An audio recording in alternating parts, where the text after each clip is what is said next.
Hello అండి, నమస్తే. సొరకాయ కూరను ఒకసారి ఇలా చేసి చూడండి. దానికోసం తాలింపులో మినపప్పు, జీలకర్ర, ఆవాలు, ఆనియన్స్ వేసుకొని అవి మగ్గించుకొని కొంచెం కరివేపాకు వేసుకొని అందులోనే కొంచెం పసుపు, అల్లం వెల్లుల్లి పేస్ట్ వేసుకొని సొరకాయని ఇలా మధ్యలో తీసేసి సన్నగా కట్ చేసుకున్న ముక్కలు అందులో పోపులో వేసేసుకోండి.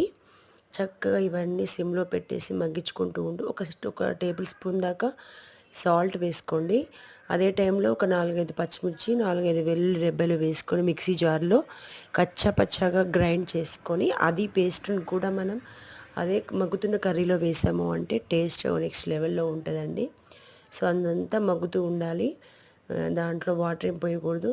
దాంట్లో కొంచెం ఒక టేబుల్ స్పూన్ ధనియా పౌడర్ వేసి మగ్గించుకున్న తర్వాత చివర్లో ఒక కప్పు వరకు, పావు కేజీ సొరకాయ ముక్కలకు ఒక చిన్న కప్పు పాలు పోసాను అనమాట. కలపకుండా డైరెక్ట్ పోసేసి అలా మూత పెట్టేసేయాలండి.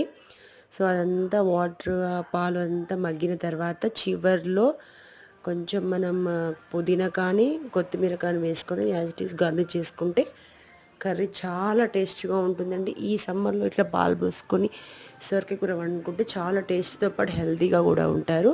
Thank you watching my channel.